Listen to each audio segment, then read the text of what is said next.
en el entendido de que es una manera de cómo eso, que es un problema ahorita, es el resultado de un conjunto de decisiones que se han elaborado o se han sedimentado en el tiempo. Pues un poco la lectura histórica, la lectura de los problemas en el tiempo. Y lo que pasa es que, claro, cuando hablan de la simplificación de la carrera docente, aquí es histórico el problema, o sea, el abordaje, y quizás buscando en el pasado, pero la vamos a ver mayoría, dónde se quebró o dónde está el La quiebre mayoría, que... Claro, pero así como lo plantea, es una valoración. Todavía no es una descripción para entender un problema.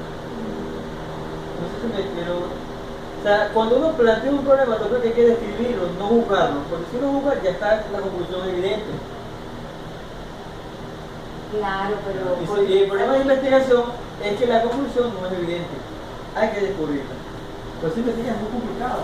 pero esa queda que así como yo digo, No queda como una incógnita, queda como un curso para reconstruir los fenómenos que vienen sucediendo y poder entender por qué son de esta manera y no de otra.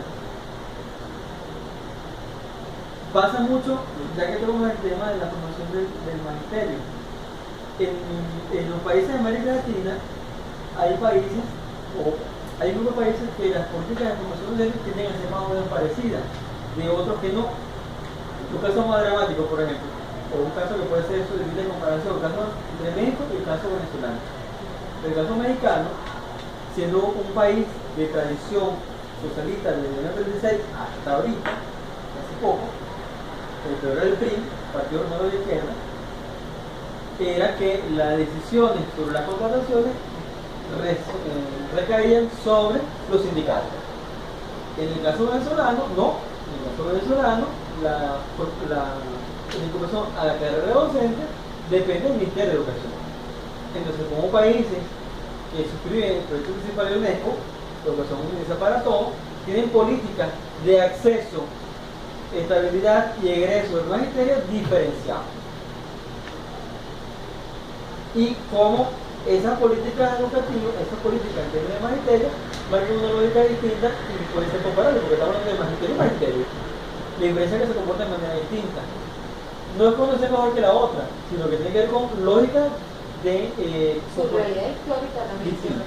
Ahora, ¿cómo entendemos uno de la otra? Bueno, eso es lo que hay que investigar. ¿Y cómo uno, en términos de análisis de política pública, puede medir los resultados? Analizando sus fenómenos. Por decirte un dato. El caso por lo menos es más o menos parecido, tiene una lógica distinta, porque a pesar de que el ministerio contrata, para tú entrar al magisterio, hace unas pruebas nacionales en Colombia. Es una lógica distinta. Sí. Contaba. Ahora, pero lo hace comparable porque todos los países tienen políticas de formación de maestros y de carrera docente. Ahora, ¿de qué sale esa comparación? Volvemos a la primera clase. La operación comparada sirve para ver cuánto avanzado o cuánto atrasado estamos con respecto a nuestro contexto histórico regional. Puede ser regional de América Latina o regional del mundo. Pero también puede ver cuáles son las diferencias de resultados en una acción política. O puede ver cuáles son las diferencias y las semejanzas de un modelo. Es decir, tú tienes varios tipos de lectura a un problema comparado.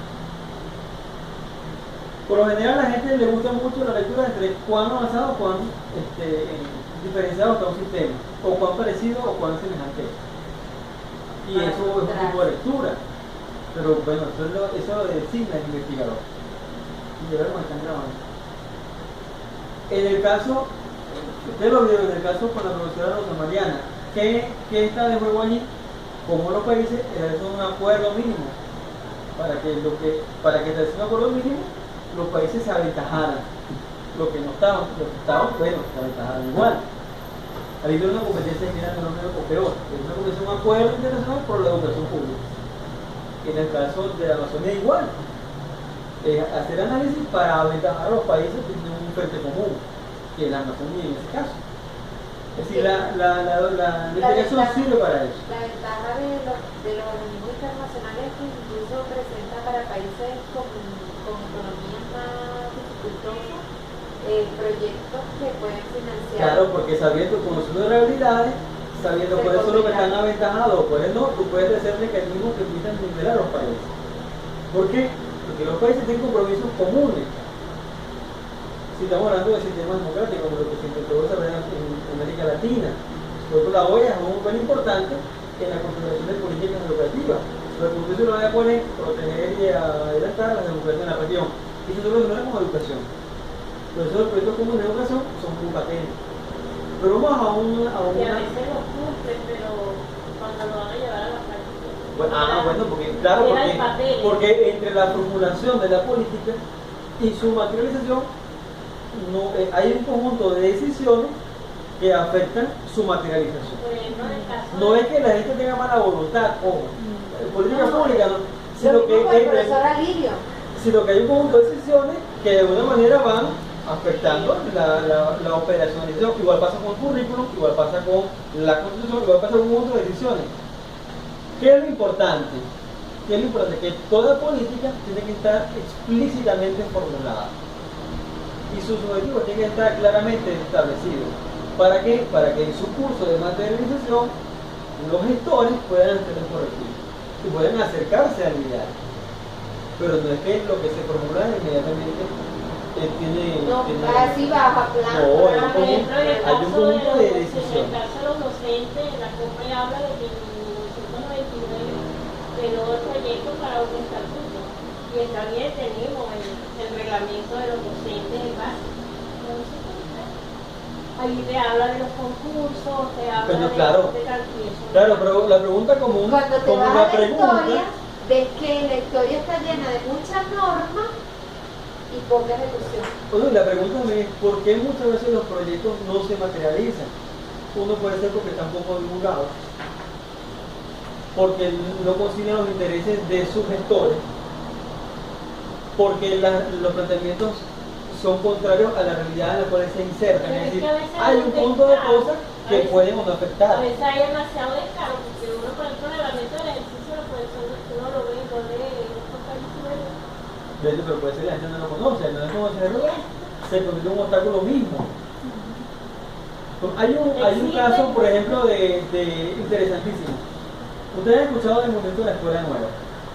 Sí, 1936 lo habla Arroyo de su... El movimiento de la escuela nueva surge como una experiencia de un grupo de... El modelo se lo lleva para Cuba. No, es un modelo que está en muchos países. Pero ese modelo que realmente es un modelo de escuela distinta a la escuela tradicional que se desarrolló a finales del siglo XIX en Inglaterra. Y que después de esas primeras experiencias se sistematizó y surgieron organismos que promovían ese tipo de experiencias. Y uno de los más famosos fue la Oficina Internacional de Educación, que la llevó adelante Pedro de Rosselló en el año 30. Y establecieron unos criterios en las mismas escuelas, que eran escuelas de vanguardia, 36 criterios, por los cuales una escuela se comportaría como escuela nueva. Y lograron tener escuelas nuevas en todo el mundo. El modelo de aquí Si la escuela de esos 36 criterios cumplía 25, esa escuela podría catalogarse como una escuela nueva. ¿Cómo se logró eso? Claro, pero es una experiencia internacional y como educación comparada que se pudo lograr establecer. Hubo 26 escuelas grandes aquí en Venezuela. Yo trabajé en una de ellas y ahí tenían enseñanza de taller, agricultura, formación para el hogar. Claro. Era bellísimo. Y eso fue un proyecto más o menos común. Pero bueno, el asunto está en que en educación comparada, dependiendo de los objetivos que tú te plantees y depende del tipo de formulación que tú logres articular, puedes orientar tu trabajo por unos criterios cualitativos o unos criterios cuantitativos. Lo importante es la decisión que tomes y que estés claro de las virtudes y las limitaciones que esas dos lecturas imponen a tu trabajo. Pero tiene que ser una o la otra, o pueden ser las dos.